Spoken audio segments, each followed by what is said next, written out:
the gentle wind beckons through the leaves as autumn colors fall. Hi, this is CineBRUH, seeking a frog at the end of the world. My name is Matt. My name's Ohm. That's right, you are. And we've had a long week this week. Many delays, contract disputes. So we weren't sure if Ohm was going to be on the podcast or if we needed to get another guy. Yeah, we were thinking of getting David Bowie. That would have been weird, but yeah, I was thinking... But David Bowie looked at his contract and he was like, nothing, cha-la-la. I said I was going to do a movie quote. Oh, yeah. Yeah, Labyrinth. Yeah, I haven't seen Labyrinth, so... Me neither. We were going to replace you with Seth Rogen. Oh. You know, like in 22 Jump Street? Or whichever number they did that.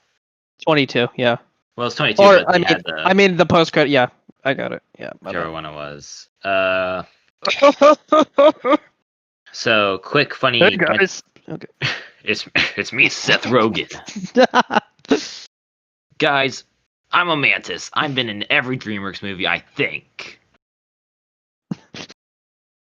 So... They don't want me in Prince of Egypt, but, like, what do you know? Dude. You can't have a comic relief character in everything. Funny story. So, I just started work. I worked at Domino's. What's the deal with Domino's? I mean, you got pizza everywhere. Anyway, so for the first night I worked there, I was delivering to a house, and he opened the door and he gave me the money, and I saw that he was watching Disaster Movie by Friedberg and Seltzer. Oh no, this is not going to be good. And I just was like, "Is that Disaster Movie?" And then he was like, "Yeah, man, it's Disaster Movie." and I was like, "Oh man, that movie is so funny." Just kind of going along with it so I could get a better tip. Yeah. Then, so that was kind of funny and strange, And then the next day, my manager, like whenever he's not doing anything in the mornings, he doesn't do a lot, so he just stays in his office. And in his office, he was also watching Disaster Movie. Like, there was no relation to the other guy, but he was just happened to also be watching Disaster Movie. It was like the scene where Hannah Montana got crushed or whatever. I watch good movies, so. And I was like, "Is that Disaster Movie?" And he's like, "Yeah, man, it's really funny." And that was the end of the story. I just thought it was weird that two people were watching Disaster Movie. Oh, don't honestly, make fun of me. I'm not making fun of you. I'm laughing. Might not be genuine, but it is nonetheless a laugh. All right. What were we gonna say? I can try out some of my other laughs. I'd rather you not. Okay, yeah, that's fair. That's fair. So, the Backstreet Boys tour is still going on strong, and because of that, we had no E3 this week, which we would have had. Mm-hmm. So, let's talk about some games that we're looking forward to. Are you looking forward to some video games? I'm looking forward to a lot of video games. You know me. Geez, I have a list. Let me look at my list. Okay, let me look at my list. You know I'm a big fan of lists. So first of all, Last of Us Part 2 is releasing next week. It's actually on my cousin's birthday. I just realized that it's my cousin's birthday. I'll have to wish her. She'll be, I think, 17. So. Oh, cool. Yeah. Old enough to play Last of Us Part 2. Oh yeah, fair. Great and mature. Yep. Do you want me to go down my list, or are we gonna alternate, or anything like that? Let's alternate. Okay, but let me just continue to talk about Last of Us. So, sure. You know that The Last of Us is my favorite game of all time because it is I mean, it's amazing. Well, it had it on the box. It says the most amazing game of all time on the box. I mean, they put it on the box. They might as well. I mean, hello. I've been very curious because the thing is, I feel like The Last of Us, the ending of it, is one of those things where I have a love-hate relationship with it because I think that it makes sense in terms of the characterization, but at the same time, it's just like, whoa, that's it? Okay. So I didn't feel like there was a need for the sequel unless they do something very different. So I was very interested in hearing Neil Druckmann talk about it, and what he's saying is while the first game was about love, this one's going to be about hate and the cycle of violence, which I feel like it seems already that when talking about the game, he's put so much thought into it. And he's even said, which is really funny that I read this after the whole leaks situation came out. He said he was hoping the game would be divisive. Congrats. The game hasn't even come out and people already hate your guts. And then you have other people still standing by you, myself included, because I love you. Yeah, it's not that bad. Come on. I really all the people saying the leak sounded like a bad fan fiction. Just shut up. Have you ever played a bad video game before or heard a bad story before? Well, or even read fan fiction before? The 3DS version of Disaster Movie was pretty good, but I know people that don't like that. Point is, I've read fan fiction so bad it makes the leaks that people are complaining about in The Last of Us Part 2 look like kind of The fanfiction? Godfather. Fanfiction about Weird, what? creepy Legend of Korra fanfiction. I don't know how I found it, and I wish I didn't. Don't ask. I have weird friends. I'm going to talk to you about this anymore. I'm going to talk to you about this off camera or off microphone, because, you know. I can just imagine you giving me serious stink eye right now. I am.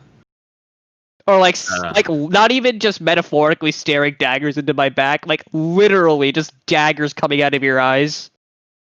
Ow, that hurts. Not so, for you. Yeah, I mean, it seems like Last of Us Part 2 looks pretty good, Yeah. Uh-huh. I'm excited to see how people react to the actual game coming out, Yeah. And not just, ripped footage or whatever. I agree. And what Druckmann has confirmed, the end of the game is nowhere to be found on the internet, which is both a relief, but also seems kind of like a challenge to the hackers. Yep. It seems like it's going to be a really good golf game. And also there was one really crappy thing that Naughty Dog did. They recently apologized. It was about the whole, I don't know if you heard about this controversy. It was one of the the trailer had a song that was not credited. And honestly, I watched the YMS video on it, and I kind of understood how these kind of situations work. And yeah, I'm actually happy that Druckmann at least acknowledged it and he did apologize, but it still kind of felt a little iffy. Yeah, no question about it. It was not a good thing to be doing. It's definitely not a good thing to be doing when you already have so much controversy. Yeah, look, I'm on your side after out of all the hate and threats you guys have been getting after the leaks, but this thing you did with the marketing, that was a very dumb thing to do. And that is all you. That is all on you, and I am not going to take your side on that. Yeah. And I feel like they only apologized. They wouldn't have apologized if the person hadn't responded. They wouldn't have apologized. I highly doubt that. Definitely not. I'd like to think they would, but mm-hmm. I'm not going to I'm going to take my fanboy goggles off for a bit and just acknowledge the facts. Mm-hmm. Yeah. Well, so what about you? I'm looking forward to seeing Dick Vitale's Awesome Baby College Hoops 2. The last game came It out was in the first one? 1994. Yeah, 1994, where he would say, "That's awesome, baby," and "Dunkaroni" whenever you get a dunk. It was on the Sega Genesis. Now it's going to be on the Oculus Rift. Why That are was- you like this? have you have you seen that Why are video? you? No, I haven't. It's a Scott the Woz video. Do you know Scott the Woz? Not personally, but Have you seen any of his videos? A little bit. Okay, when you get the chance, watch his video on Dick Vitale's Awesome Baby College Hoops. He basically makes it into like a story thing where it's a world where the Madden games don't exist, and it's only Dick Vitale's Awesome Baby College Hoops. Oh. Okay, I won't. Games I'm actually excited for, just really quick. Oh, That didn't count because that wasn't really coming out. Sorry. fair. Okay, that's fair. I'm looking forward to Psychonauts 2. Okay. Yeah, you heard of this? I still haven't played. Yeah, it's been in like. Has it been in development hell or no? It, it's been out there for a while. It was they said that like they've been thinking about a sequel for a while since like 2012, and they announced Yeah. it in 2015, but it's just been a while. Yeah. I haven't played the first game, Me but neither. I also don't know where I can find the first game, and it just seems like a really good platformer premise kind of thing where I've always liked Tim Schafer and his games, even though What all has he made? he made Full Throttle, Grim Hmm. Fandango, Psychonauts, Oh, and Brutal Legend. that explains a lot. That actually explains a lot. I can kind of see the similarities in terms of art direction in those. Art direction and kind of a strange sense of humor, that he always puts in those games. Yeah, Yeah. that seems cool. Yeah, I'm really excited for it, and hopefully I'll play it. I'm not sure if it's on the. The thing is, I think it's only on the Xbox. No, okay, never mind. It's gonna be. It'll What, also the be original or? the new one. It's also gonna be on the PS4 for as we know. Oh, okay. Yeah. That'll Okay, be what cool. else for you? Cyberpunk 2077 because Cyberpunk.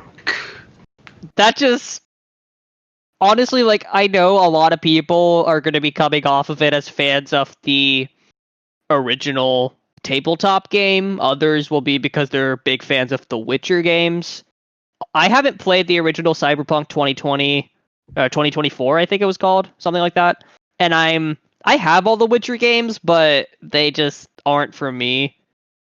But Cyberpunk just looks so good. It looks.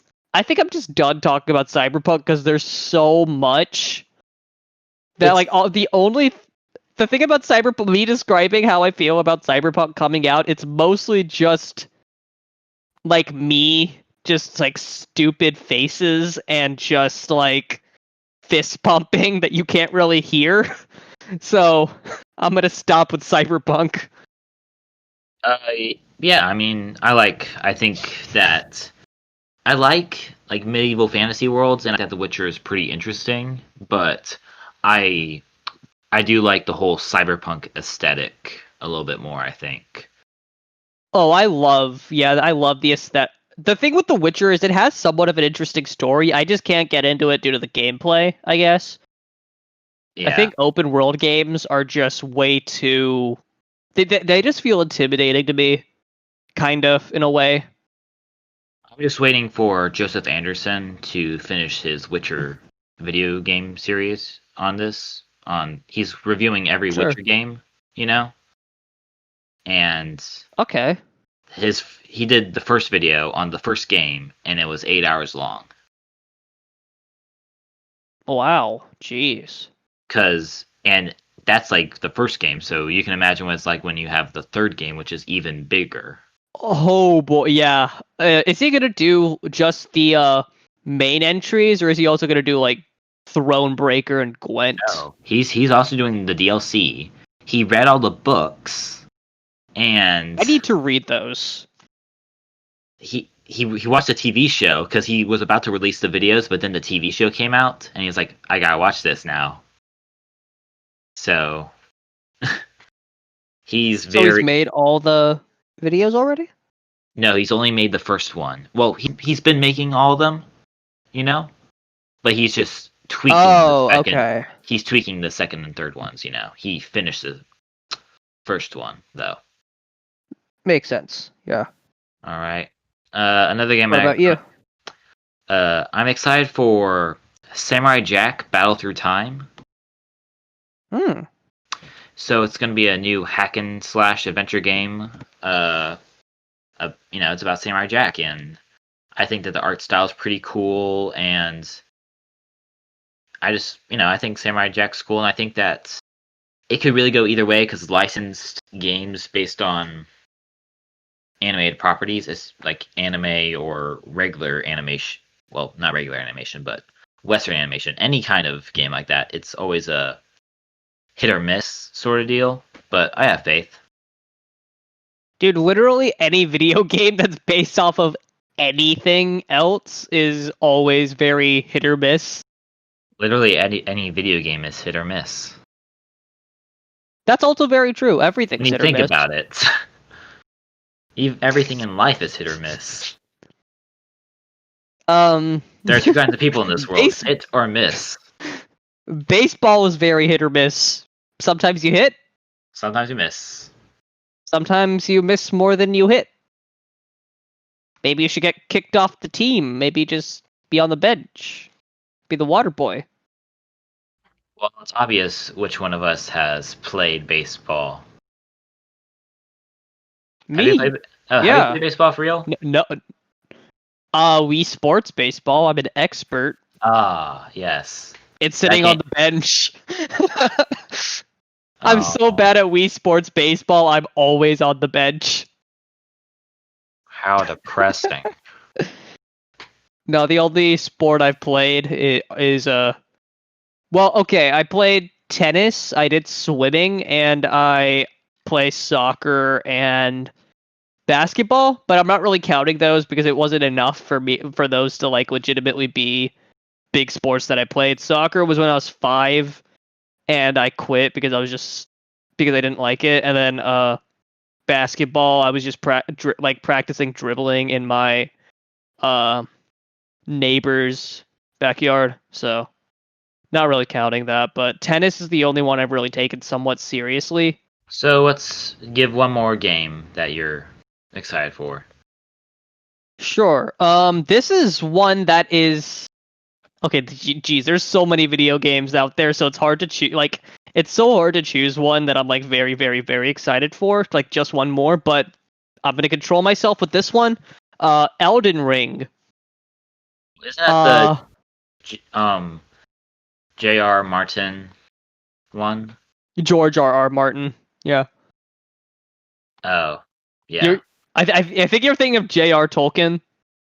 I think I mixed them up. I did them both together. J.R. Tolkien, George R.R. Martin. Yeah. Yeah. J.K. Rowling. No gameplay, no hype. Yeah.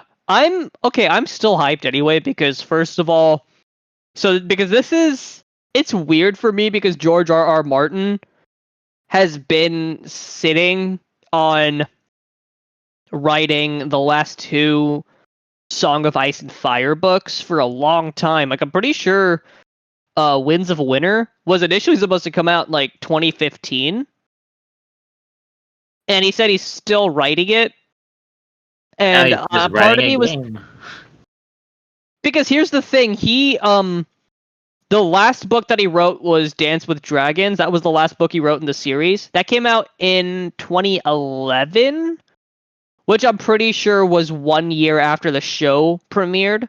So I think what his plan was to basically just wait until the show was over and then write more. I have a feeling that was what his plan was, because... And it feels also somewhat reactionary because everyone hated how Game of Thrones ended, so he's like, okay, now I'm gonna do something. Now I know how not to end the books. So, but it was just really irritating hearing him be like, oh, I'm working so hard on the book. No, you're not. You're writing a cookbook. You wrote a Game of Thrones themed cookbook. You wrote I think it's like Fire and Ice or something. I forgot what it was, but it was like a sort of prequel to Game of Thrones. It's like a history of the Targaryens or something. And then they announced that he was working on a video game, and I'm like, seriously, why are you not writing the book? But then I heard it was Elden Ring, a book. It's Hidetaka Miyazaki and George R.R. Martin, and immediately I was like, I am on board. So, your last video game. Last video game. I'm trying to think because there's a bunch of good ones. It seems, you know. Agreed. I mean, well, I want to give a little bit of a shout out to Lego Star Wars. That's gonna be good. Oh yeah, that's gonna be good. I'm not gonna talk about that because everyone knows it's gonna be good already. There's no question. Yeah, it's a Lego game. Yeah. So I think I'm gonna go with Breath of the Wild 2. Oh yeah, I forgot about that. That was gonna be yeah. I know it's no gameplay, no hype, but I'm still pretty hype for Breath of the Wild. Whatever, no 2. gameplay, no hype. Well, yeah, honestly, like you know how many trailers at E3 where it's just like a CGI trailer and you don't see what the game actually is, especially with all those new games, you know? Bayonetta 3, Metroid Prime 4. No More Heroes 3, you know? I mean, no. Okay, yeah, no, that's fair. There is no gameplay for that yet. Where it's just like, hey, it could be like you could see a trailer. You could have seen the trailer for the first Blair Witch game, you know, and it could be like, oh, is this first person? Is this third person? Is this an up and down deal? It could be literally anything. Yeah. You could even have like a CG trailer, and then it could be, 2D pixel sprites if you want it to be bad. It could be like that game Stories Untold, where you're basically just playing on. You're just a character. Your character is just playing on a computer, and it's a text-based game. Oh. I mean, I heard that game was good. It's not a diss on Stories Untold, but it's like, what if a Blair Witch game was made in that manner? That'd be cool. That would be bad. Oh, okay. Well, okay. First, yeah. Sorry. I accidentally said something about 2D pixel sprites. I actually love 2D pixel sprites, and when I meant that, I meant it would be bad to mislead your audience into thinking that a CGI trailer, and then having 2D pixel sprites. I think you just hate 2D pixel sprites, but no, okay. I don't. Shovel Knight's one of my favorite games. You say that, but it's really good. Legend Knight is my best friend.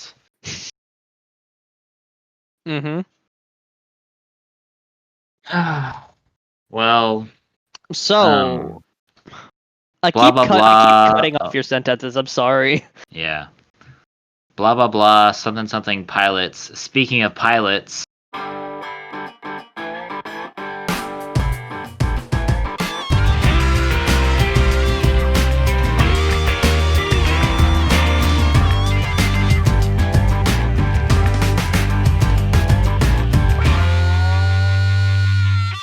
Da da da, pilot school, yes. School.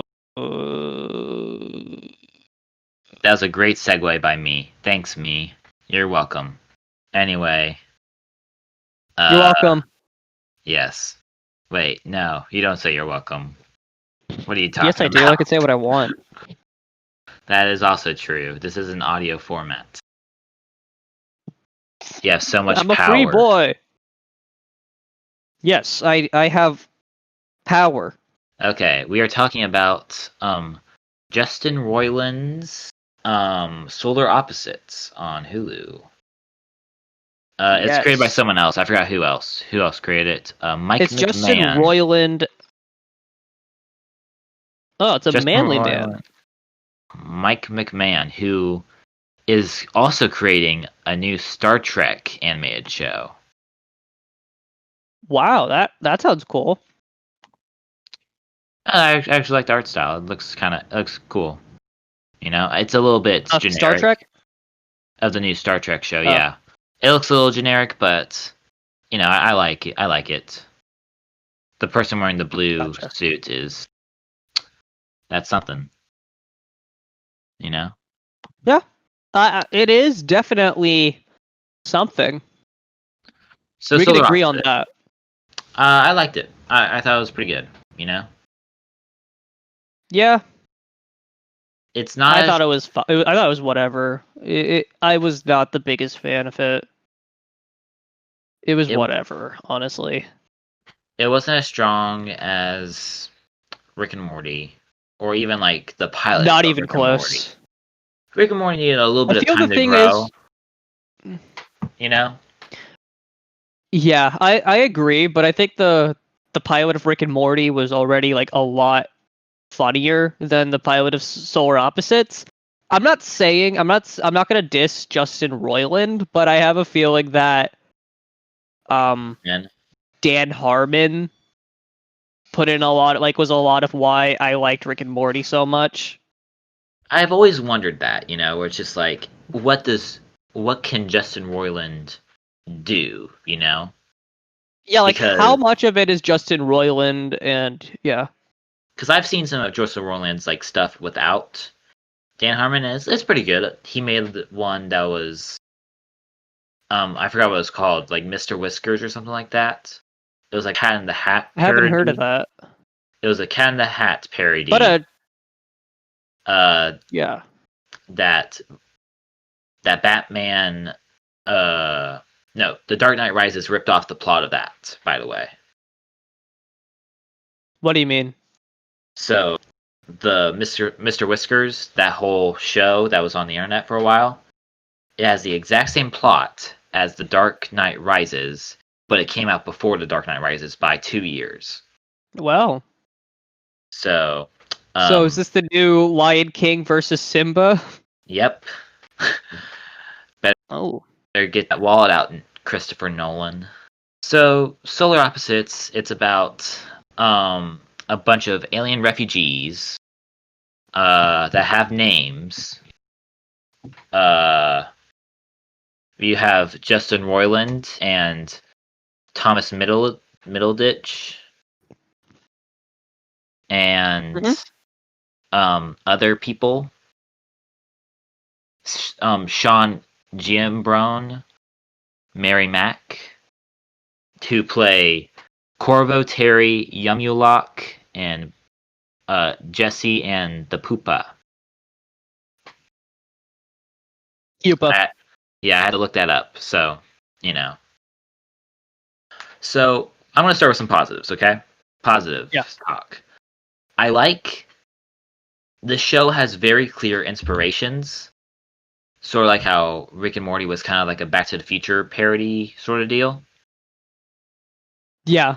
In which this one is sort of parodying all those 80s space sitcoms about aliens coming to our planet, you know, and just kind of like living normal lives.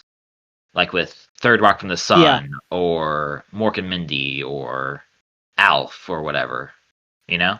Alf. Alf. He's back, but in pog form. So I like that. And I like the subplot with the kids. That was really funny. I thought that was great. I think that their dynamic is really good with Yumulok being a bounty hunter who's also a kid and just is like, yeah, I'm gonna just like play into the whole like evil alien overlord stereotype, while Jesse is trying to be like an actual jerk. kid. Yeah, like he just likes to shrink and people it's all the really time. funny. Yeah. Yeah. It's honestly like, especially at the end, whenever the what is it? Like, was it the janitor at the end of the episode where it's just like, Wait, did you somehow shrink her guesses down? exactly, and then lobotomize her, and then Pour Diet Coke all pour over? Coke in her head. I'm just like, And then he just like starts to slowly pull out that's the shrink ray while he's talking about you're in big trouble. You have consequences for these actions. and also I didn't notice this when watching it. It's James Earl Jones High School. Yeah, I noticed that the first time. And I was like, For some that's funny. reason, I don't know. That's a Star it Wars just thing. it just yeah, just goes to show that in Hollywood everyone's irreplaceable except for James Earl Jones. Yep. And I did find it funny. Like there were definitely funny parts. Like whenever Fun Bucket was first introduced, that was pretty funny. And then whenever they go to the convention and they realize Fun Bucket isn't real, that was pretty good. Yeah, I was at the mall and all that. Yeah. So Yeah. And also I guess I forgot that this was that this wasn't Dan Harmon, so I guess maybe I was just expecting something a little bit more something more clever. from this. It's not clever. It's just sort of, it's very obvious with its humor. There's not a lot of, hidden jokes in the background or a ton of good sarcastic comments, It's mostly I agree. like, hey, the children's hospital just blew up. Why is there so much propane over there? That doesn't seem very safe. Maybe that's why all those kids are sick. That was really funny. I'm not gonna that got me pretty good. I didn't laugh at that. You can't make me laugh that easily. I thought that was funny. You're just mean. I thought that was funny. I am. But and again, I'm not dissing Justin Roiland because I don't know I know he voice acted in it, but did he create Trover Saves the Universe? Yeah, he was like the main design. I think he was one of the main guys. And writer, or did he write the game as well? I don't know, probably. Because I'm trying to find information on it, but for some reason on Wikipedia, when you type in Trover Saves the Universe and click on it, it just redirects you to Gearbox Games for some dumb reason. Yeah, that's a little weird. It seems like I'll admit, from the gameplay I've seen. Yeah. You were saying? Sorry, you go. He wrote and directed the accounting game. It says right here, but that was him? Yeah, you remember the accounting VR game? That was all him. He voiced every I've heard character. it's really good. Yeah, so what I'm saying is it's obvious Justin Roiland has some sort of talent, and I'm not going to say that Rick and Morty was him heavily relying on Dan Harmon. No, yeah. I'm not saying that at all. And from what I've seen of Community, Dan Harmon is brilliant. I think his humor is hilarious. It's very unique and genuinely funny. And I do think Justin Roiland still has some interesting stuff. Like, again, what I've seen in Trover Saves the Universe is pretty freaking funny. Screw you, old man! I got a sword! Just stuff like that was pretty funny. Oh, whoa, we just straight up killed that guy. We should probably run away. It seems like Justin Roiland can only do two voices, though. He can do Rick and he can do Morty. He can only, because I just hear, that's all I heard. Like, okay, this sounds like Rick, this sounds like Morty. It's not like Trey Parker and Matt Stone in South Park where they play so many different characters. Right. And so many of them have a very distinguishable voice. Mm-hmm. So, okay, but, and also comparing South Park to Rick and Morty is very, they're going for very different things, I would say. But anyway, back on topic. Solar Opposite, like, I guess animation is exactly the same as Rick and Morty, so I wouldn't be surprised if they took place in the same universe. It was like, whoa, hey, it's Rick and Morty. Hi, Rick and Morty. And then could they even do that? I'm not sure if they would have the rights to that. They might not. That is actually a good point. But I could see a crossover episode happening, and they would probably make it like a sitcom sort of thing because all those sitcoms of the 80s and 90s had crossover episode, So it'd be like a whoa, sort of thing. I would be interested if they actually, because I mean, I'm pretty sure like there are many. Didn't I'm trying to remember if South Park crossed over with any show. I don't see. I mean, they had references, but I don't think they crossed over. Rick and Morty has Rick and Morty were both in in an episode of The Simpsons. Well, kinda. It was a Simpsons couch gag. Apparently. Where like the Simpsons family sat on the couch, like they usually do, okay. and then they flew their spaceship and killed all of them. And it was like, oh my gosh, Morty, you just killed the Simpsons. You just killed the most lovable TV family of all time. Look at the baby Simpson. It's like just a bunch of goo right there. I was like, oh jeez, we gotta save the Simpsons, Rick. And then he's like, okay, take the stuff. That's funny. It's like a 3-minute short film. Basically. That's pretty funny.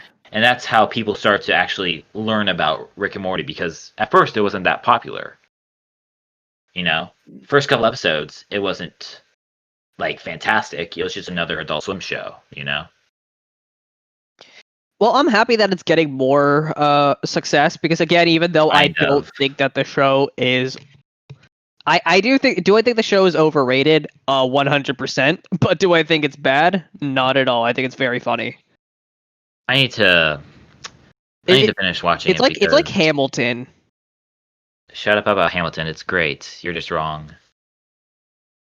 No, Hamilton is overrated. Doesn't make it bad. It just makes it. I just think that it's not as good as everyone thinks it is. Okay, whatever. Hater. So, jerk. Oh, you hurt my feelings. That's the last straw. I'm done with you. So, my work here is done. I was not a big fan of the whole. I wasn't a big fan of the A plot of this pilot episode where it's like, hey, we found this guy on TV who's like a happy human hating furry guy, fun bucket. And I was not a fan of that either. That was just. I have something. There's something that I think that it being on Hulu, specifically, it being Hulu, makes it a little bit worse. Why? What do you mean? Okay, so in Rick and Morty, they like censor stuff, Like, yeah. And bleeps make 14, I think. Right. And I think that the bleeps and stuff can make things a lot funnier, Yeah. I think that maybe it's just me, but it's my personal preference where it just like having bleeps just make things more humorous because it's just kind of unexpected, Or even sometimes they add like kind of a level of, what is it? I'm trying to say ambiguity. Somewhat, like especially like there's and that kind of adds to the joke. Like in Total Drama Island, in that show, there's a part where like it's a reality show. The whole Total Drama Island is supposed to be a animated reality show, and end of the first episode, like they just like do a bleep, and it's like, hey, it's the first day on the show. It can't be hard, right? And then they're supposed to jump up off a cliff, and it's like, oh, boop. Yeah, and I do like even like how Fantastic Mr. Fox, whenever they say, you scared the cuss out of us and stuff like that, or even in Scott Pilgrim, the coffee scene. How are you doing that with your mouth? That was really funny. Also, it doesn't even matter how I'm doing it. Also in Total Drama Island, there's a part where, like, the main villain girl of the show, Heather, like she tricks her best friend into basically losing and getting eliminated, and the best friend, who's usually just really nice and all that, is like, I realize that you're not my friend at all. You're just and then she just like, it's like a minute of a bleep, and it just shows everyone's reaction. It's like, what's she saying? It's like especially just from the nicest character in the show. Well, also dumbest, but Yikes! And that was it's like what was it? Wizard Swears. Yeah. Did you ever watch Potter Puppet Pals? Yeah. Oh, I remember that. Yeah. And that was on like children's Yeah. TV. What's up? Yeah, that's Cartoon Network, right? It was just regular Cartoon Network, And but Hulu, well, it seems like they can just say whatever they want, and it's like, all right, you said a bad word, and it's like it's not as funny to me because it seems like they could just say a bad word and you're expected to laugh, Yeah. That's just the alien cursed. But on Rick and Morty, they have to like come up with other ways to make you laugh because not everyone finds bleeps funny because you can't just have something like that. Like it's just like you can't. It's not that you can't have a comedy show without it having cursing. That's obviously not the case. There are many comedy movies and comedy shows that don't curse at all, and that doesn't take away any of the humor. But the thing is, like, if you're going to curse, at least don't just be like, "Hey, he said the F word. That's funny," or something like that. It's like I still haven't seen Sausage Party, but I know a lot of I think Chris Stuckman, he said he put it pretty well. Like the mystique, or no, not what am I saying? Sorry, the initial shock and humor of food dropping f-bombs just goes away really quickly. Yeah, I find it just doesn't become funny anymore, and it just becomes annoying.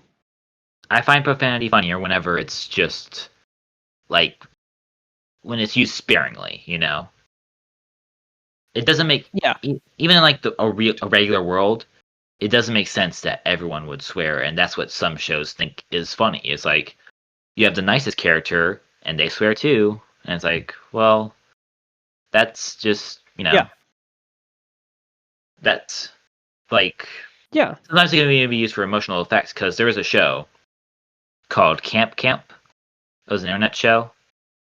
And basically, like, it was like a South Park sort of thing, and like everyone swears. But the main counselor guy, David, he was like the nicest, chipper guy who is always an optimist. But then by the end of the season, when everything just goes wrong for him, and like the main kid is kind of rubbing it in his face, was like, see, like no one wants to be at camp, David. You're just the worst, and why do you even try? And then David just like actually like tries to like he says because somebody has to, but then he also uses like a swear there, and it's much more emotional because you're like, whoa, he's like his breaking point. Yeah. That's the thing. It's just like I feel like many people just use it. To be fair, some people I know may do this, but like cursing doesn't make you funny, cursing doesn't make you cool, cursing doesn't make you any more adult. It's just whatever. It depends on how you use it. Like a lot of my favorite comedians, they curse, but that's not why I think they're funny. They're funny because of everything they're saying. You can take away all the cursing and it's still really funny. John Mulaney rarely curses, but when he does, it's still funny. Right. And like some of my favorite like acts of his, like he doesn't curse at all. John Mulaney and the Sack Lunch Bunch has no cursing in it, but it's still hilarious. Like exactly. That's the thing. Like if I were to think of my favorite jokes from him, rarely do any of them have any profanity at all. Maybe one that I can think of, but it's not funny because of the profanity. It's just funny, period. Right. So, Solar Opposites. You can replace the profanity with any other word. It's still funny. Yeah. We can cut that out. I'm sorry. Yeah, no, it's fine. Solar Opposites is pretty good. I can see it growing. There's even some. I've heard that. Like I've looked into the show a little bit, and there's a whole C plot sort of thing where all the shrunken people that Yummy Lock has. They have their own society, and Yeah. like they start a rebellion, and it's like a totally serious like revolt thing where there's like a man and a woman, and it's sort of like a YA novel sort of thing. Or like this, like we gotta fight against our oppressors, you know. But that's just like totally in the background as Yeah. a C plot, and I think that's really funny and could be interesting depending on where they take that. But Yeah. I'm not sure if the pilot is shocking or funny enough for me to continue watching it. But I feel like it does have I doubt I'm potential. gonna continue. It's short, that thing. There's only I agree. only 8 episodes. Yeah. But honestly, I feel like I would just spend that time watching something else. I wouldn't say something better, because considering that I was watching The Last Days of American Crime. And for more of that. Yeah. Stay tuned. I'll be watching some interdimensional cable with my best friends. Watch some Gazorpazorp Field. Nerd. I was talking about you, so that was just mean, and I don't think you're invited anymore to watch interdimensional cable with me. Okay, here's the thing. I didn't want to just assume that you were talking about me, and it'd be real embarrassing for me in the off chance that you weren't talking about me. You know what? So you're right. As a joke, if you had said, "Oh, thank you," I would have said, "I was talking about my best friend, Dick Vitale." Exactly. So boom. Cool. You foiled me again. I played my cards right. Right. So what would you give this pilot, and would you give it the right to fly? 6 out of 10, and maybe. If I'm feeling generous. 6 out of 10 also. I would give it the right to fly, but I don't know. I don't know enough airport terms for me to like say something and like maybe fly lower or something. I don't know. So, let's talk about what movies we saw this week. Oh, and just other stuff that we saw. Yeah. Because I watched some stuff. I don't have a lot. You can. You can. I have a bunch. Okay, so I've seen 2 movies this week and a half because I had a job and it's been hard, and, you know. So first, I watched The Highwaymen, starring Kevin Costner and Woody Harrelson. My dad really seemed to like it. What about you? I don't know. It wasn't my thing, I don't think. It was sort of it's a boomer movie. Wow. It's a movie for boomers. Wow. Matt, you're a jerk. Whoa. I mean, it's literally about old guys who, like, you don't do things their way anymore because you're too PC now. You know. Woody Harrelson isn't old, he's aging gracefully. Tell that to his smile. He looks like a goblin. Who? He looks like a goblin. Forget it, whatever. Continue. So trashing this boomer movie. Yeah, do you know what it's about? I know what it's about. Yeah, it's 2 guys hunting down Bonnie and Clyde, right? Right. And you don't really get to see Bonnie and Clyde's perspective throughout the whole movie. They don't have a single line of dialogue. You know? I can forgive that because there are already like a bunch of movies about Bonnie and Clyde, so like. Right. So I can understand that. And basically, it's just a bunch of people telling Kevin Costner and Woody Harrelson, is like, man, you guys are old timers. Are you sure you want to be in this young person's game of hunting down criminals? And they're like, I need an aspirin.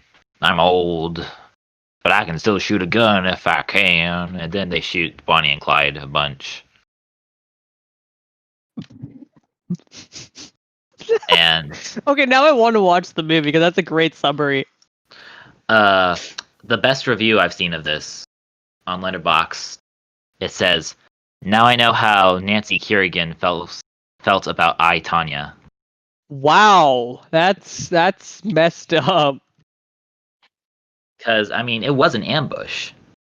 It wasn't like a negotiation, like, "Hey, put your hands on your head." Yeah, it was just like, Yeah, I got you. Yeah. bang, bang, bang, and it was at a time where everyone loved Bonnie and Clyde, and there were a lot of misconceptions about what they really were, because there's a lot of different legends of Bonnie and Clyde. Yeah, it's very strange, like how Pablo Escobar was both feared and respected by the people around him. So it's a little. Actually, you know what? Never mind. More people realize Pablo Escobar was crazy. Yeah. So it was all right, but I wouldn't watch it again. I don't think It's kind of like one of those movies where it's like your dad's like, "Hey, come watch it," and it's just kind of boring, but it's about the past, so it's kind of interesting, I guess. Something like deep. It's I not don't know like what's something a that. Gen Zer would say. Yeah, like what's that one movie with Chris Pine or whatever? It's like a movie that would play on AMC. This means war. No, This means war. maybe no. Star Trek. Yes, that's the Oh one. wait! The historical. Was it a historical movie? Yes, I think so. Or I think it was about the gas. I think it's Outlaw King. Maybe I don't know. I think Whatever. it was. Yeah, was it on? Was it like about Vikings or something? I'm pretty sure you're talking about Outlaw King. It might be, but I don't think it is. I don't think it was about Vikings. Did it have Florence Pugh? No. Was Florence Pew, pew, Pugh in it? pew. No. That's what. That's Pew, what That's what Woody Harrelson did. He was like pew pew pew at Bonnie and Clyde. Okay, was it Wonder Woman? Yes, that's the one. That's the one. Princess Diaries 2? Okay, stop talking. Horrible Bosses 2? Carriers? A Wrinkle in Time? It's Wrinkle in Smoking Time. Aces? So whatever. 5 out of 10 for Celeste Highwayman. and Jesse Forever? Shut up. It's my turn to speak. Then I watched Toy Story 4. Okay. Toy Story What'd 4 you think? was. I liked it. Like. Yeah. I think that there is a bias now against Pixar movies, especially with like movie critic circles, because they Or just say Disney period. right. It's just like, man, Pixar is selling out and they don't make anything good anymore, but that's not true, They've made, like, even when you like go in order, and like they had a little bit of a low period, Yeah. but that was like like, let's see, like they had a period where it was like Cars 2 and Brave. Cars 2 through Monsters University. That was like a bad streak or whatever. I liked Monsters University, but Oh, okay, never mind. I thought you were about to diss Monsters University because I was like, that's a No. good movie. I liked it. And then you got Inside Out, which was amazing. Okay. And then you got like Good Dinosaur, and then Yeah. Finding Dory, then Cars 3. But then you get Coco, Incredibles 2, and Toy Story 4. Like, yeah, Coco is beautiful. right, like all these movies are great. Like I would say that there are like 4 Pixar movies that are bad, but then everything else is like all right at least, but their best is masterful. I would, yeah, I definitely. What would you say is their bad ones? And I have a feeling Cars 2 and Good Dinosaur are on there. Yes. So we got Finding Dory, Cars 2, The Good Dinosaur. Those are the bad ones in my opinion. And the fourth? The first Cars. Four bad ones. The first Cars I wasn't a big fan of, overall. Yeah, it's Cars. I mean, it's Cars. Whatever. And also, it was made by John Lasseter. Oops. Oh no. Uh, Let's not talk about that. Let's talk about Toy Story honestly, 4. yeah, I need to see that. So yeah, I'd Toy really Story. like to see it. Yeah, I liked it. It was not necessary. It really could have ended Toy Story 3, and I don't even think that the send off was that amazing. But I think it was just like a fine, cute movie, and I think that well, the animation is a whole lot better.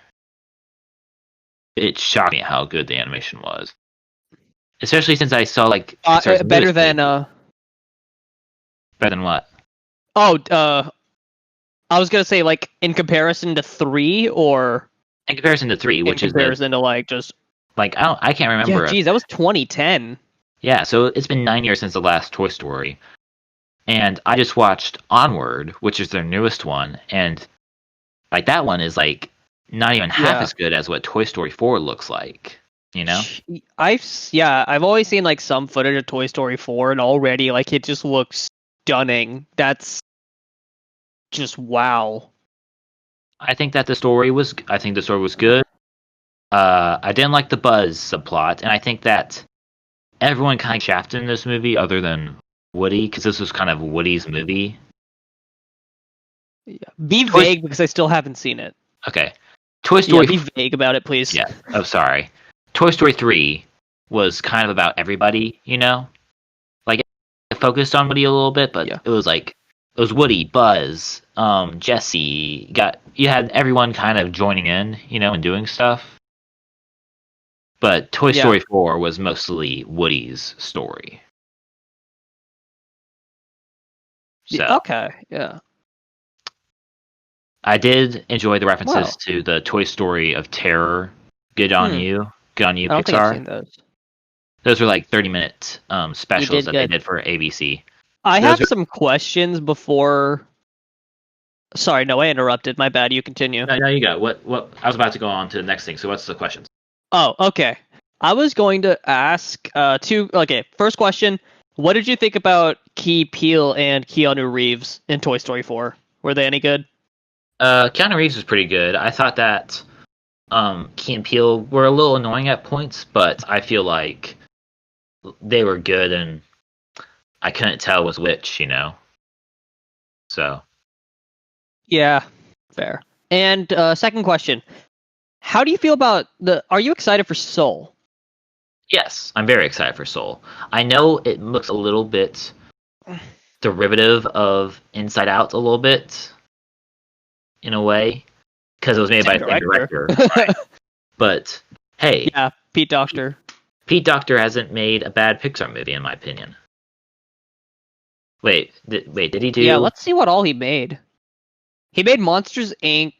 Up, Inside Out. Jeez, I would say his worst. If your worst movie is, I would say the worst out of these for me is Up. If Up is your worst movie, then that's like, Yeah, where can you go wrong? If that's your worst movie, really, all the Pixar directors do a uh, pretty good job. All the main ones, you know, you got Brad Bird, Andrew Stanton, Pete Docter. You know, Andrew Stanton has had a couple stinkers, you know, but I think that he's still good. Lasseter's had a bunch of stinkers. Let's not talk He did about John Cars 1 Lasseter. and 2. Let's not. Okay, that's fair, but he still made like he is still a big member. It's like inevitable because he also directed Toy Story, Toy Story 2, Bugs Life. So it's like, Yeah, but yeah, I'll stop talking about him. right. Yeah, Brad Bird. I would say like with Ah, Brad Bird, I'm not a big fan of Incredibles 2, but it is still much better than like I would still put I wouldn't put it at low tier Pixar, but it's not Ratatouille, which is I would say my overall favorite Pixar movie because it's just beautiful. really quick, I forgot. And Lee Uh, Unkrich is yeah, what's up? Incredibles 2 and Toy Story 4. I like them both pretty much equally in terms of visuals because Incredibles 2 though the animation may not have been as great as Toy Story 4, it uses colors and cinematography much better. Yeah, I would agree. Incredibles 2 looked brilliant. It looked pretty nice. Yeah. All right. And So, I'd like to note regarding Pixar, I can't wait for Lee Unkrich to make a new movie oh yeah, 'cause because he he's did. only 2, which is surprising. He only did Toy Well, Story 3 and Coco. well, he just started, So He just that is fair. But again, if those are your starting ones, yeah. poo boy. So Okay, I now we can move on, I guess. yeah. Well, I haven't seen any other movies, but I just wanted to mention like another thing I've been doing really quick. Sure. I've been on YouTube. I've just been watching, I guess, and or listening to musicals and TV shows.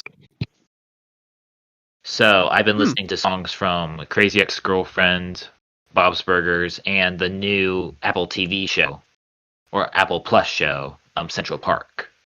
And how are those? Oh, they're really good. Like not every song's gonna be amazing, but like just Right. listening to them, they're really good. Because the only musical shows that I've seen really were Steven Universe and Phineas and Ferb. I guess Mm-hmm. if you count Backyardigans, but that doesn't count. And Steven Universe has really good music, though. The movie's music is a lot better. If you just, I would just recommend if you were to listen to Steven Universe music, just listen to the movie's soundtrack because it's amazing.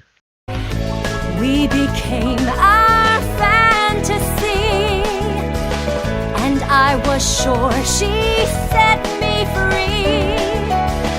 But in the end, I guess I never left her side. And after love and loss and all the tears that I cried, I find that here we are in the future.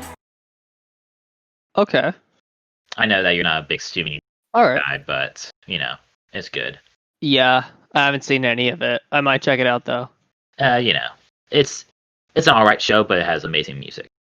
But anyway, so Like I know it's a lot. It's a show that a lot of people like, but yeah, I understand.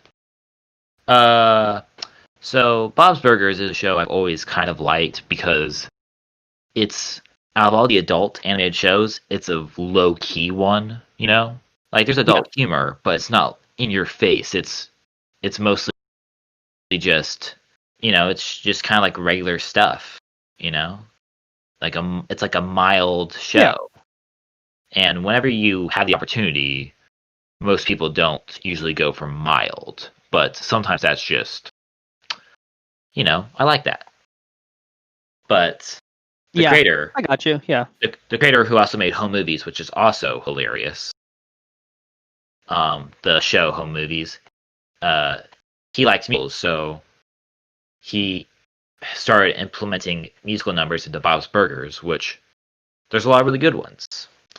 The best two off of my head are Bad Stuff Happens in the Bathroom and the I Do song, which I know it's weird me just listing off song titles, but they're really good, and it's sort of weird because everyone in the show in Bob's Burgers doesn't really have a good singing voice, but it just kind of works for some reason, because it's like you got who's the guy who plays Bob?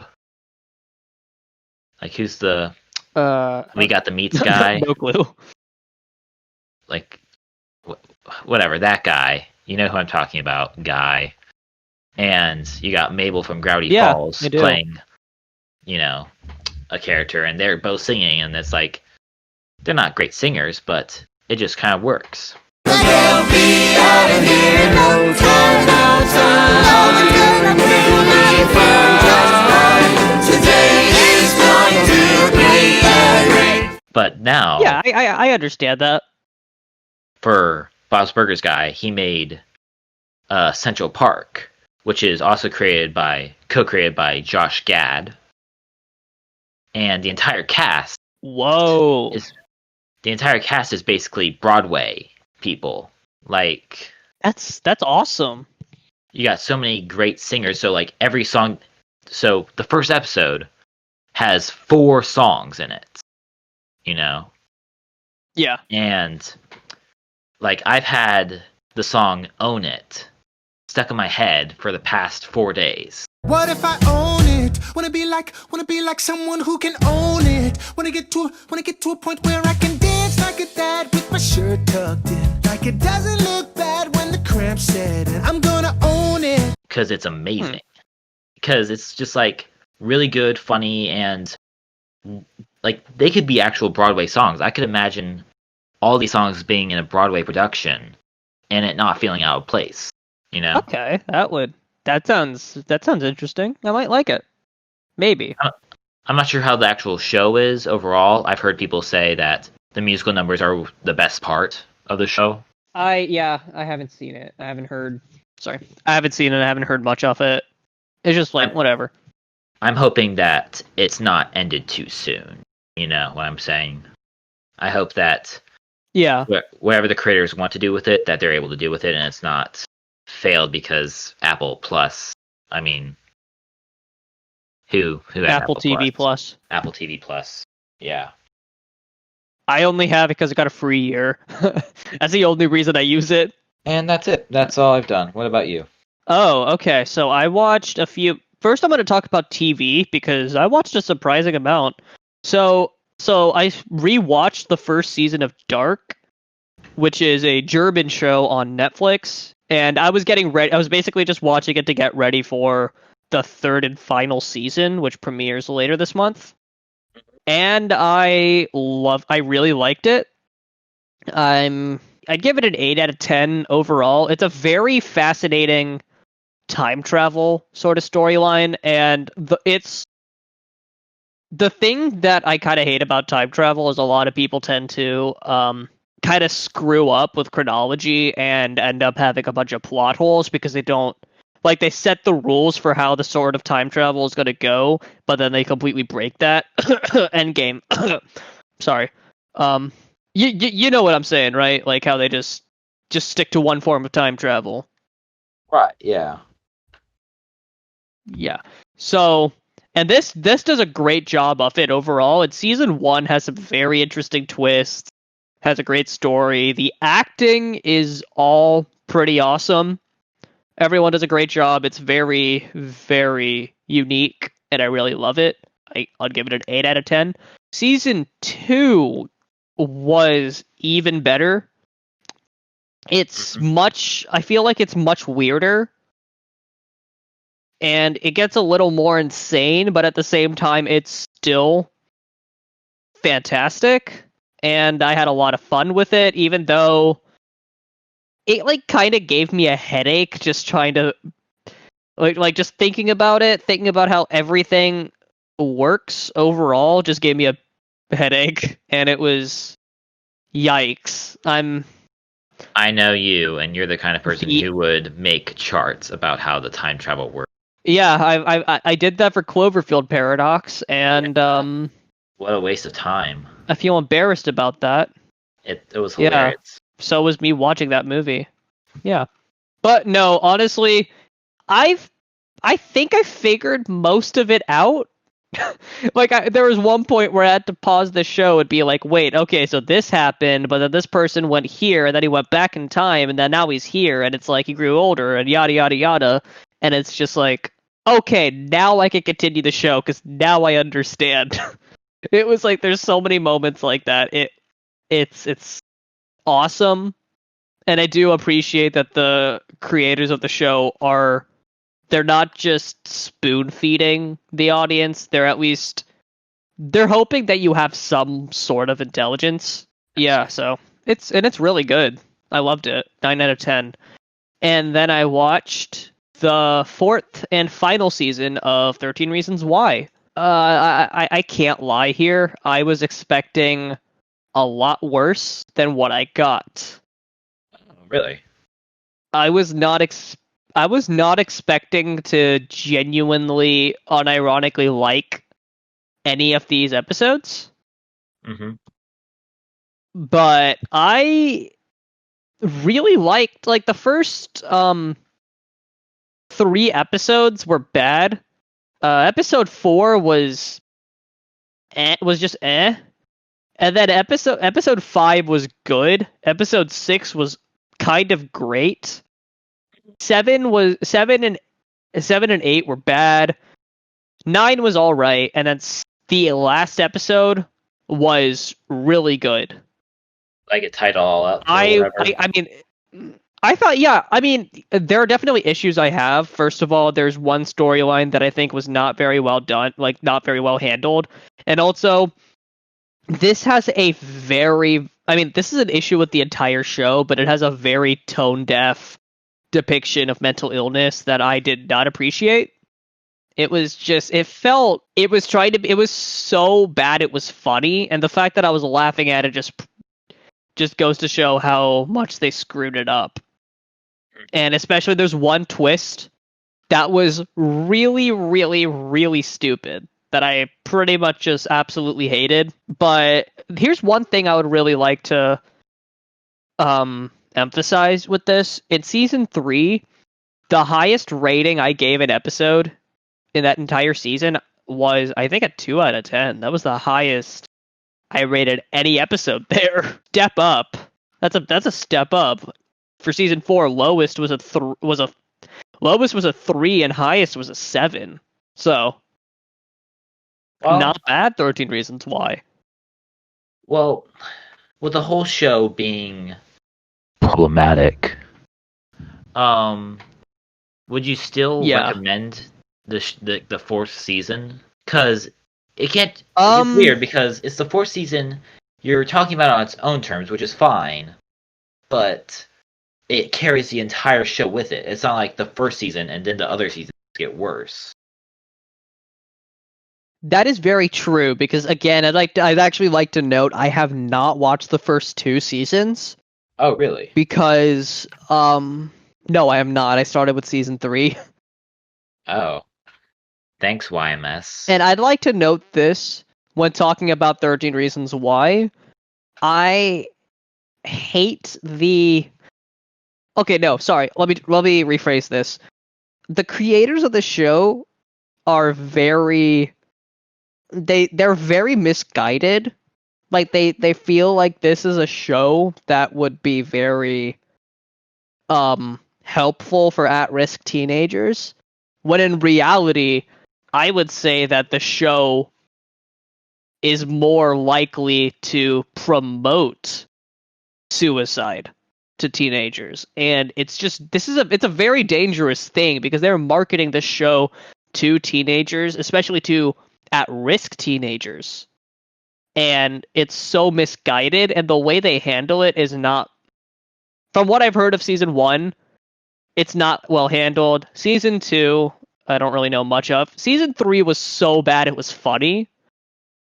And okay, I'd like to, and also I think maybe I should probably go over the seasons real quick. Season 1, girl commits suicide, and she leaves these tapes saying that here are the reasons why I did it. Even though, honestly, sounds like a bad idea. Which is, by the way, hot take. It is no one's fault but yourself. Just saying. That's not a hot take. That's just... I know, I'm just... But there's so many people that are like, how dare you? You can't make fun of this show. Like, still, there's so many people who loved season 3. Which is like, okay. Season 2, it's a court case against the school because there's this guy, Bryce, who was doing this some really messed up stuff. And, he gets charged. Season 3, Bryce gets murdered, and it's a whodunit. We all care Bryce now. And that's what's weird. They keep trying to build him up and be like, they keep trying to redeem him, and it's like, he's past redemption. He's like, oh man, people are mean to me because I did the bad thing, which is way worse. People hate. Nobody wants to be friends with me. I don't have a girlfriend. I want a girlfriend. Well, should have thought about that, buddy.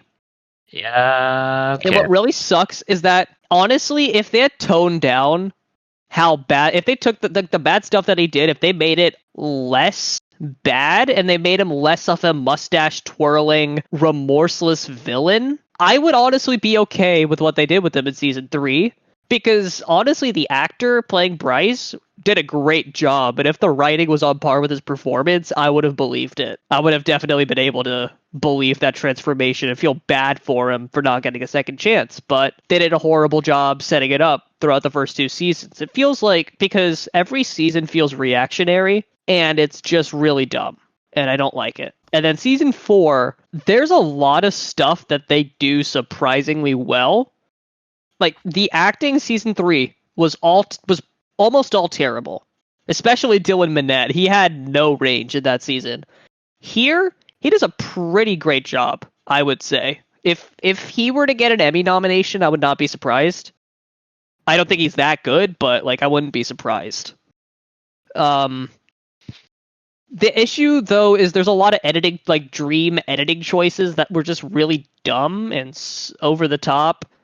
And, of course, characters still see ghosts of characters. Sometimes it's genuinely dramatic and harrowing. Other times, most of the time, it's just really funny. Because they're so horribly done.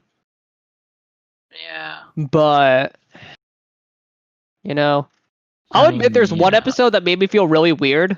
Because episode 9 takes place during prom. And I'm just like, we didn't have prom. I mean, we did, but we didn't, Oh, yeah.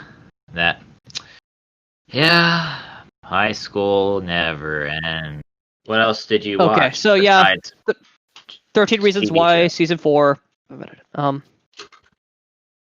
I watched The Invisible Man. Invisible Man. Okay, The Invisible Man from 2020. It's my favorite movie of 2020 so far. Although, to be fair, there's not much competition. I really liked it. It's a 7 out of 10. I know a lot of people really liked Lee Winnell's previous movie, Upgrade. I didn't care for it because, like, I feel like the action was really well done, but there was also a lot of filler that didn't work, and the tone was really inconsistent. But Invisible Man does a much better job. I feel like the thing with The Invisible Man is it's a character from the 30s, and if you're going to do this and update it for a modern audience, you need to do it in an interesting way, in a more relevant way, and the way they did it in Invisible Man was pretty awesome. Like, it was very interesting because it's a woman in a somewhat abusive relationship. She leaves, he dies, or so she thinks. And the whole movie is basically her being gaslit into thinking she's crazy and that that the victim is crazy. And that's what's really interesting. I really love how they did this. It's a story of a victim turning into a survivor, and it's very well done. Elizabeth Moss is great. I thought the effects were pretty good for the most part. It's very well directed. Lee Winnell is a very talented director. I do really like him. I can't wait to see what he does next. So yeah, 7 out of 10. Last Days of American Crime is the worst movie I've seen from this year. Well, I mean, I didn't watch. I'd like to tell you something. I saw the trailer and I was like, okay, this looks really good. This stars Edgar Ramirez and Michael Pitt. I thought Michael Pitt was really good in Funny Games US. I looked up the director. It's directed by Olivier Megaton, who directed Taken 2, The Transporter 3, Columbiana, and Taxxon. Huh. And he's known for making horrible action movies. Very quick cutty. Right. This movie, I will give this movie props in 2 ways. First of all, Michael Pitt gave he was just chewing the scenery, and I really enjoyed every time he was on screen. And second, there wasn't really any quick cutting action that I'm aware of. However, this movie is 2.5 hours long, and I was not happy when I realized that I was an hour and a half into the movie and that there was an hour left. I was extremely mad, and I just turned it off. Well, Ugh, it's a nice concept of an idea. it was I thought boring. Yeah, it's based off of a comic. Just read the comic. I'll read the comic. Yeah.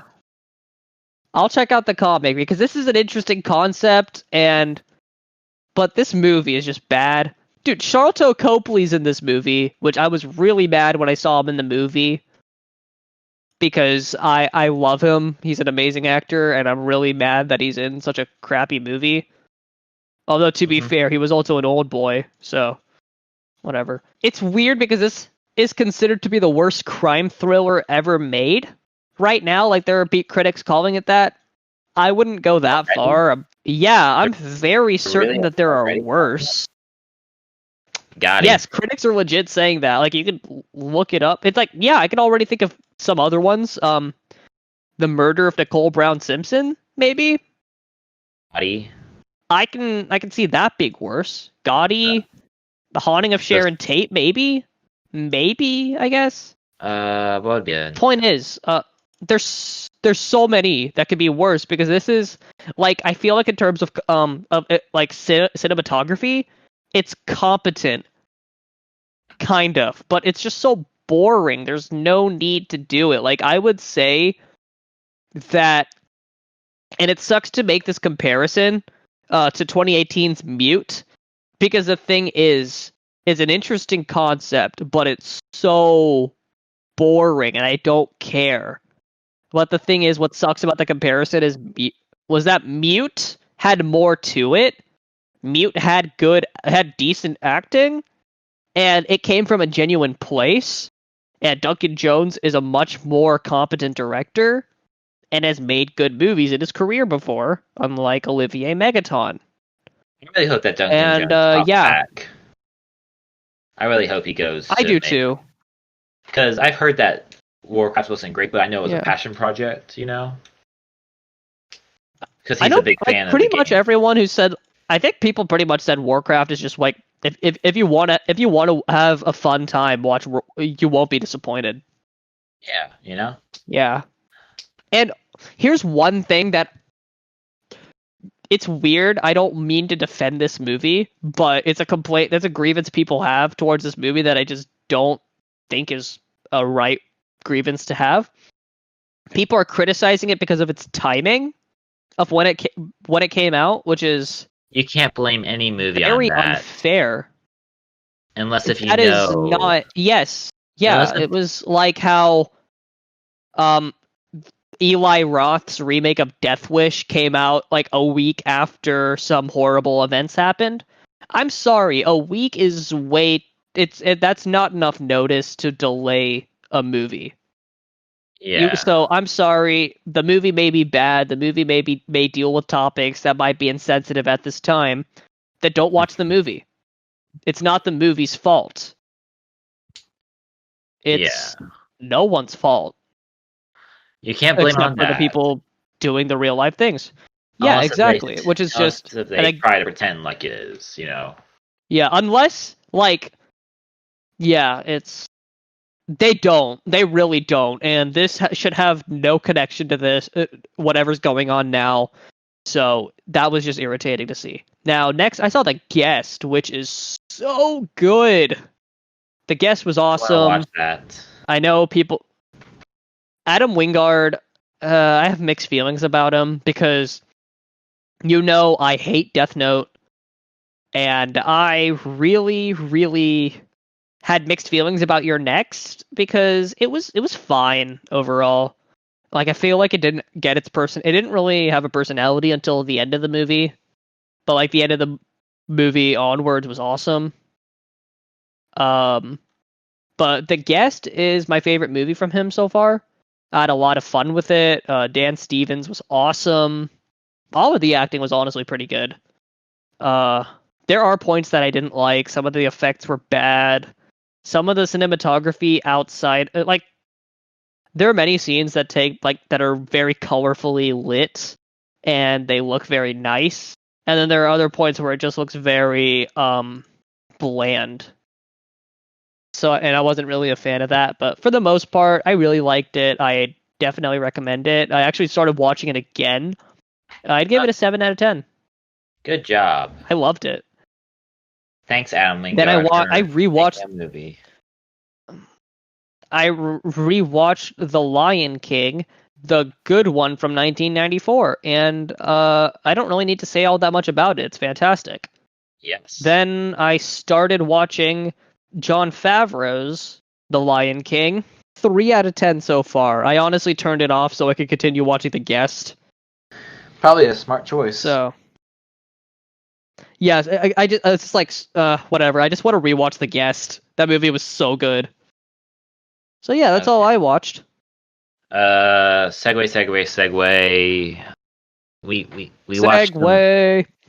We watched a miniseries, and it was amazing, and I recommended it. And insert movie theme here.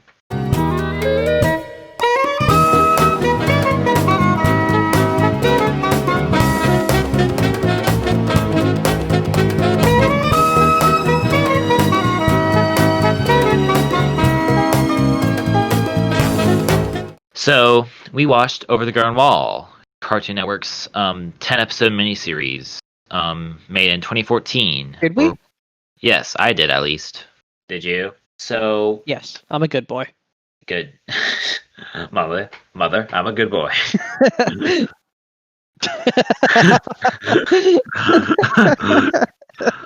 So this is a gothic fantasy animated miniseries. Adventure horror of sorts. I would say there's some horrific stuff. It would. I would say that if you consider Gravity Falls to be horror, then yeah.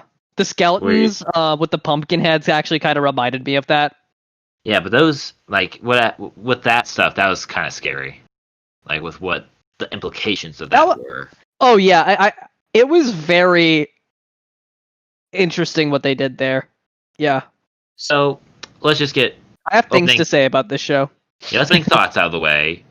You know, and then I'll get into, like, some history and some theories and facts and stuff. So, how'd you like Over the Garden Wall, starring Elijah Wood, Colin Dean, and Professor...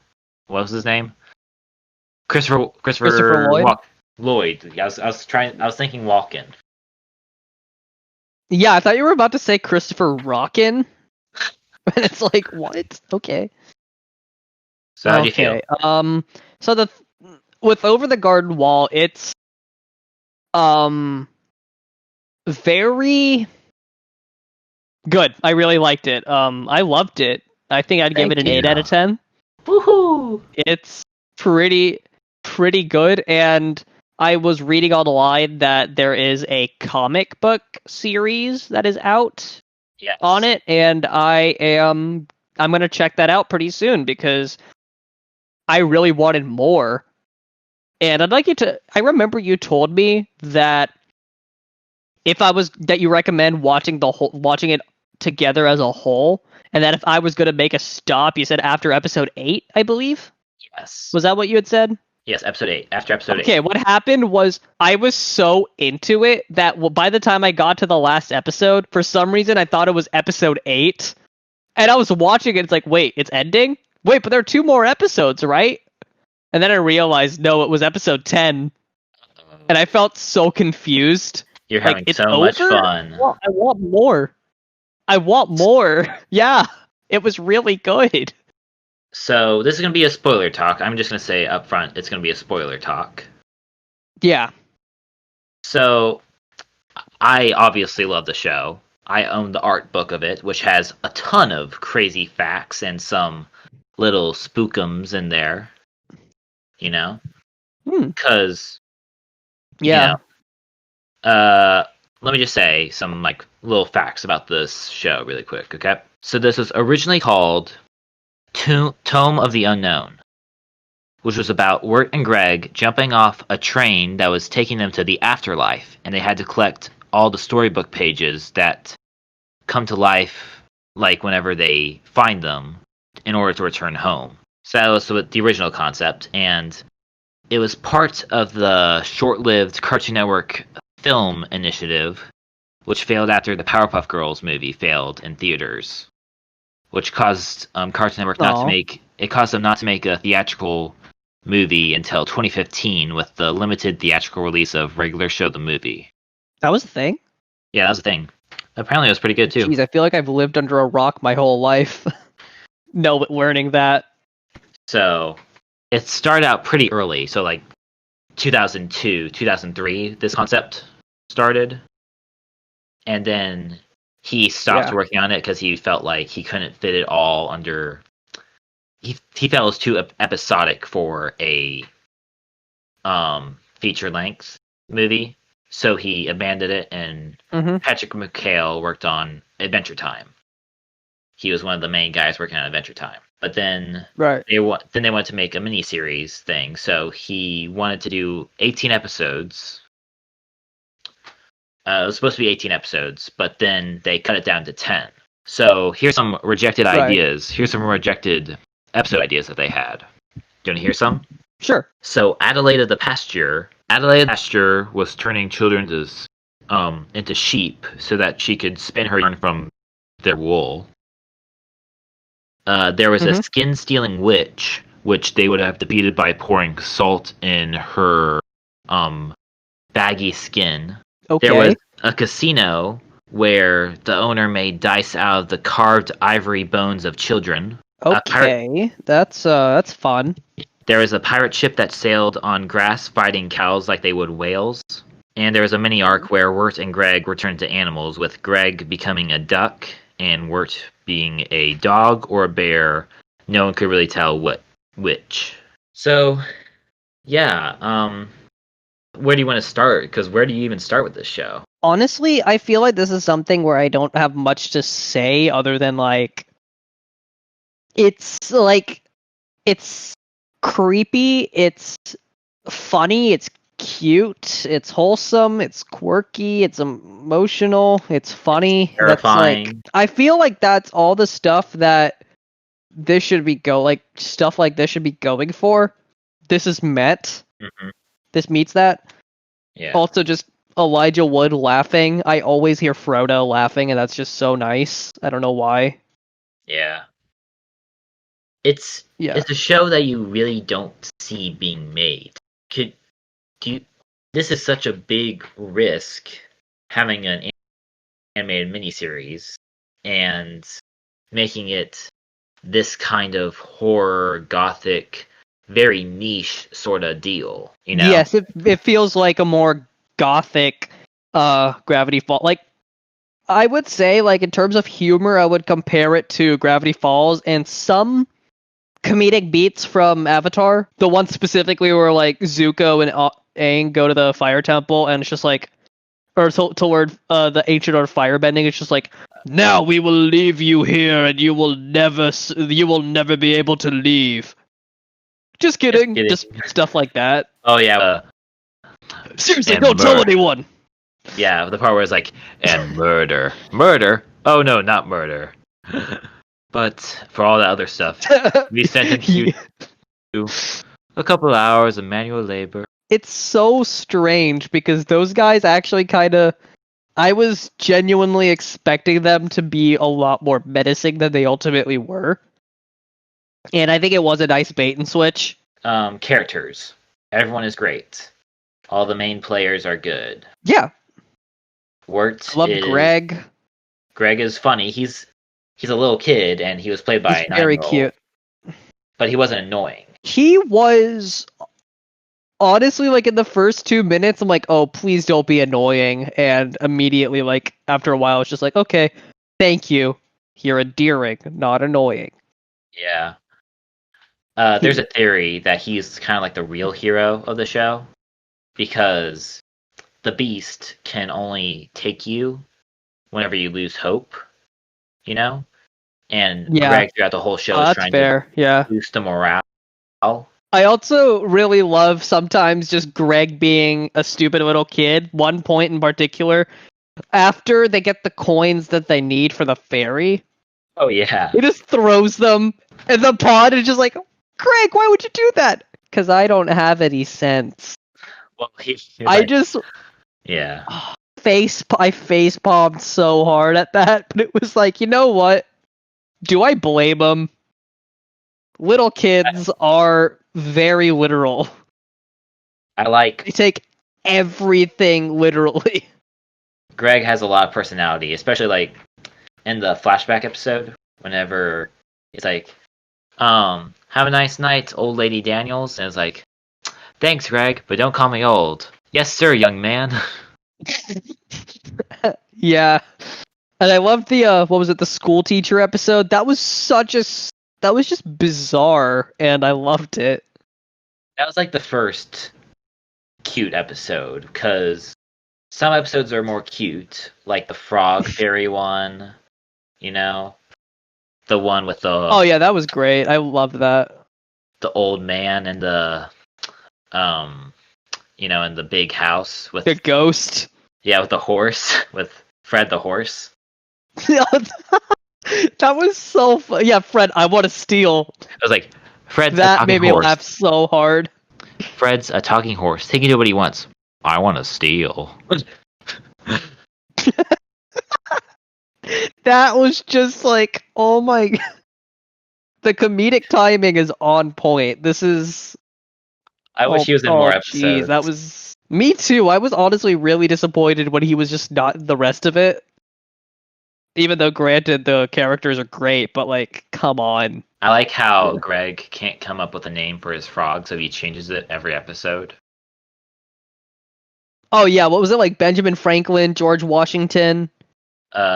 Kitty, Wirt Jr. Oh yeah, Kitty. Yeah, it was a weird thing.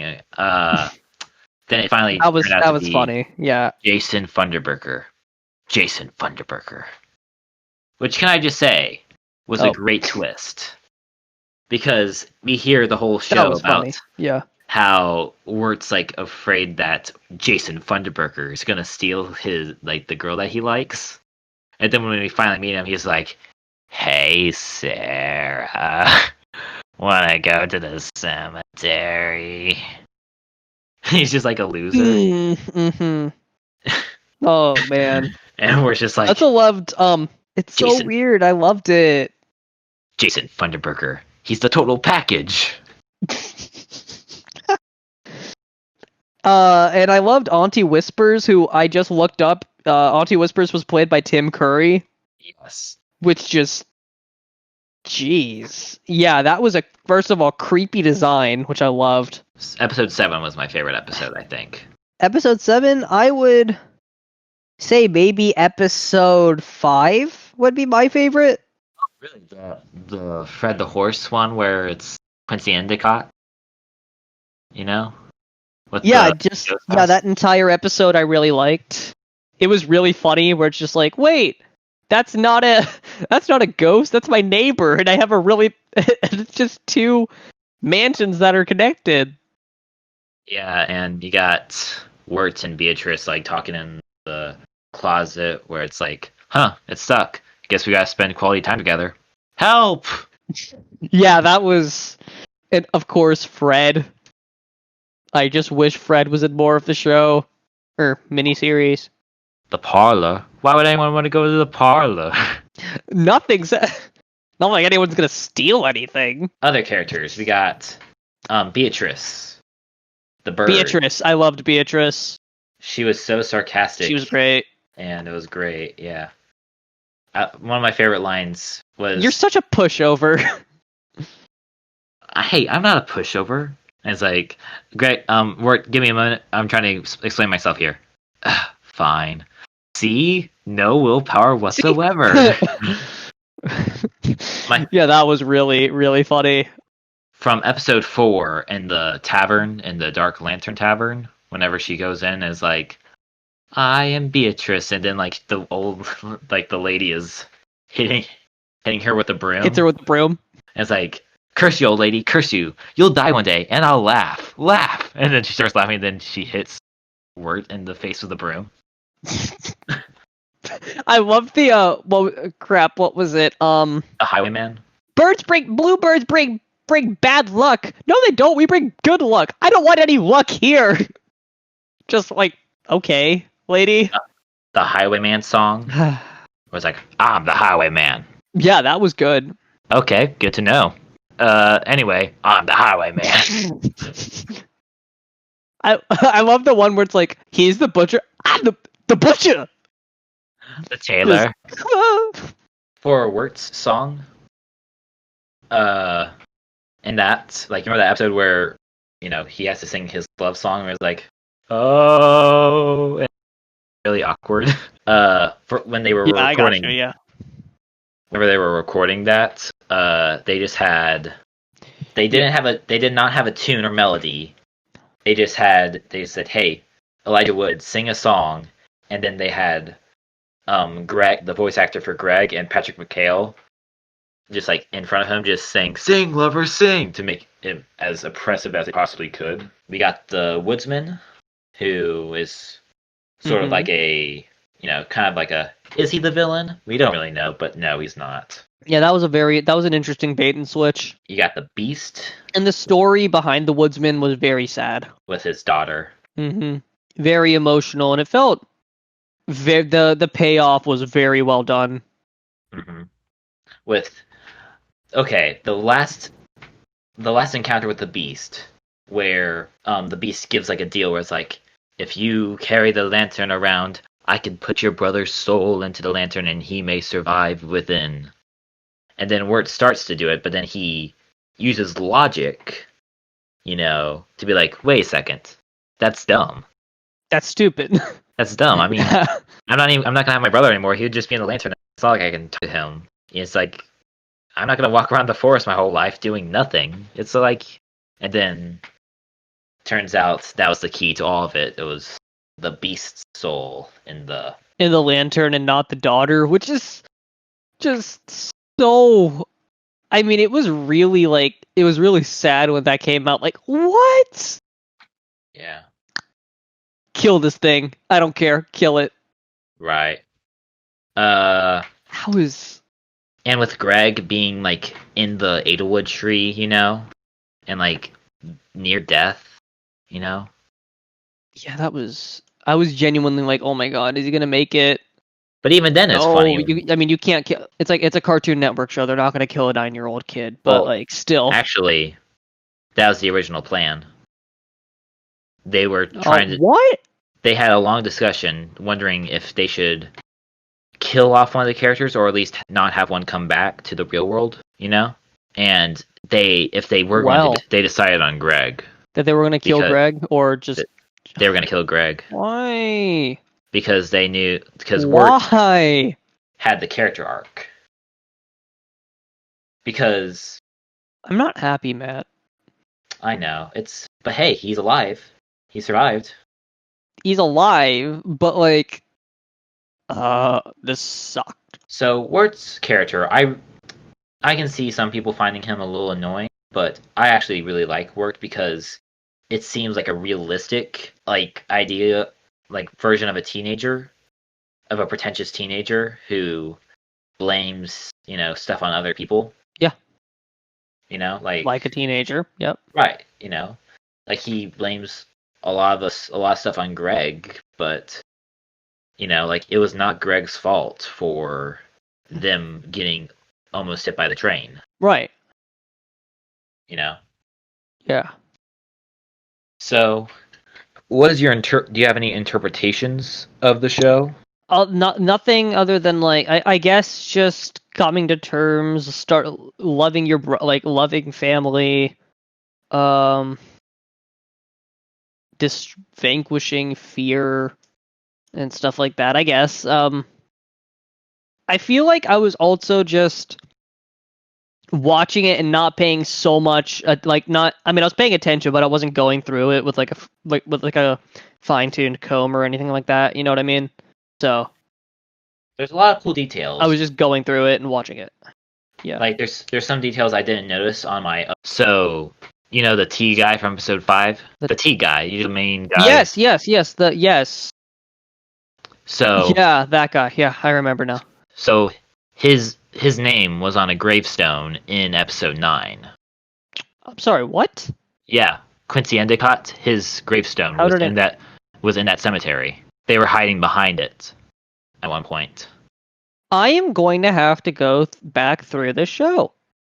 And there's at one point in episode 9 where there's a teenager at the party, and he's saying, "There's a lot of stick and ball games other than baseball. You got one cat, two old cat, which is the game that Greg was playing in episode 3 with all the forest animals, where he was like, let's play two old cat. First, we need to find some old cats." And it's like, that's one old cat. Yeah. Oh, there's another. Wait, that cat is too old. Gorilla. Jeez, I really have to, because Yeah. now I'm thinking like that. You're saying it, and immediately I'm like, geez, I need to check it out again, because I do really like it, and it's not going to feel like a chore. I guess like when I was watching it at first, I was just going in with the assumption that it's going to be a chore. You had low I don't know. expectations That's of it. You thought it was going to be more of a kid show, because it is a kid show, but without anything special. Right, but yeah, so I thought, I guess. Right. And it's yeah, I maybe I doubt it, but I was thinking maybe that's why I loved it as much as I did. But yeah, nope, that's not why I loved it as much as I did. It was genuinely like great. Plus, the music was and really- the visuals are so great. It does everything I feel kids animation should do. It should fill you with that sense of wonder. It should be entertaining. You don't have to be super deep, but I feel like you should you shouldn't treat your audience like they're idiots. You should put enough you should put enough like Faith. intelligent subtext in the movie. Mm-hmm. I guess like say you can watch Ratatouille now, and you can watch like The Incredibles. You can watch a bunch of kids movies now, and you can see a lot of subtext. You can see a lot of things that you couldn't have noticed when you were a little kid. Stuff like that. So that's why I like. Exactly. You could just see You like, should hey, be able to watch. fun adventures with the bird and the frog and all that, and you don't really need to think about it that much. You can just see the funny moments, and the spooky skeletons. Exactly.